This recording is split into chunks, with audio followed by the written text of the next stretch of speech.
CD Projekt are a developer who take pride in the fact that they are independent. They have their own digital storefront which sells DRM-free games, and they retain the rights to their franchises, namely the Witcher series. But boy, did this company have to fight to get where they are. A few years ago, CD Projekt executive Marcin Iwinski and Mikhail Novakovsky were in Los Angeles to secure a publishing deal for the Xbox 360 version of The Witcher 2. CD Projekt had negotiated a deal with the now defunct THQ to promote and distribute The Witcher 2 in Europe. Little did they know, another publisher was preparing a court case against them. Back in 2007, CD Projekt struck a deal with Atari to publish The Witcher 1 on PC. CD Projekt chose Atari for 3 reasons. They had plenty of experience publishing games, especially RPGs, CD Projekt had run out of money, and Atari had also run out of money, so they were in no position to make demands. Iwinski and Novakovsky managed to broker a deal with Atari which let CD Projekt keep all the rights to the Witcher series, but the first draft was unsatisfactory. Iwinski said, quote, "We'd be in slavery for the next, 10 or 15 years, and we'd have no control in breaking it. We went back and said, this is a mistake, and this is the wrong start, and they said, no, just sign it, it's okay, it's going to be fine." So that part is actually quite important because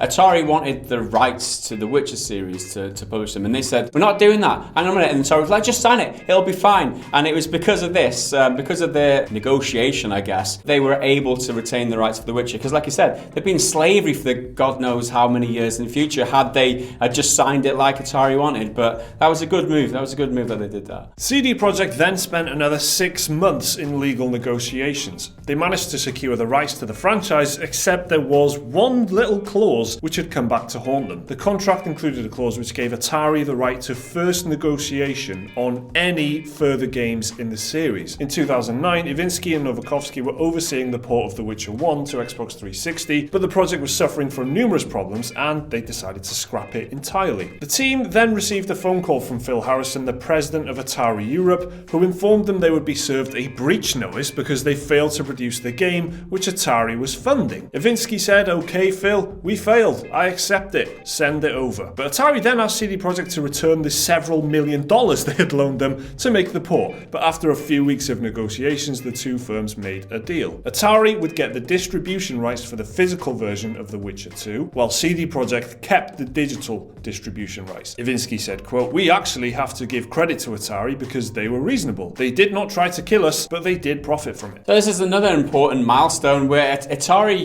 borrowed them loads of money to make a port of The Witcher 1, which they failed to do. They ran into troubles, they couldn't do it. So Atari were like, hang on a minute, you owe us all this money you haven't delivered, so you literally have to pay them the money back. But during that negotiation, I'm assuming that's when they negotiated the physical distribution rights for The Witcher 2. So it all worked out in the end, and like you said, Atari weren't too greedy with it because they could have killed us. They profited from it too. So again, another little question mark over like publishers versus developers and all this thing. It worked out. Atari did the right thing. But not long after the deal went through, Atari went bust, and the clause lay dormant for years until CD Projekt was about to release The Witcher 2 on Xbox 360. CD Projekt was shopping around for a publishing deal, and Namco Bandai, who bought out Atari Europe, invoked the right to first negotiation from the old contract. Apparently Namco Bandai told them, "You're never going to get a better proposal from anybody else." Namco Bandai made their offer, but the now defunct THQ also made CD Projekt an offer, and they went with THQ. But just 2 weeks later, Iwinski and Novakovsky found themselves in France fighting a court case brought against them by Namco Bandai. During that legal battle, CD Projekt were banned from promoting The Witcher 2 with THQ, and the team tried to come up with a mutual agreement which would release CD Projekt from the THQ contract and cover the publisher's costs. But according to Iwinski and Novakovsky, THQ wanted a ransom. Novakovsky said, "It was like hitting a brick wall with your head," Iwinski added, "and the brick wall was holding a gun to your head." In the end, they were told by the courts to sign up with Namco Bandai. After months of legal battles and settlements, CD Projekt ended up paying both Namco Bandai and THQ because they just wanted to promote their game without any complications. But things actually turned out quite well for CD Projekt. Not long after they had settled the legal disputes, THQ went under, and if they were still in a deal with THQ, then the rights to The Witcher 2 would have been caught up in the financial mess. A few years later, CD Projekt announced The Witcher 3 to much anticipation, and publishers were eager to cut a deal with the company. Iwinski said, quote, "And they were so motivated. They so much wanted the game. It was a breath of fresh air." Interestingly, CD Projekt then chose Namco Bandai as their publishing partner for The Witcher 3, despite their rocky relationship in the past. And now, of course, CD Projekt is basically a publisher, publishing its own games. By all accounts, it's going to be publishing Cyberpunk 2077, which is their next big game, and they're going to be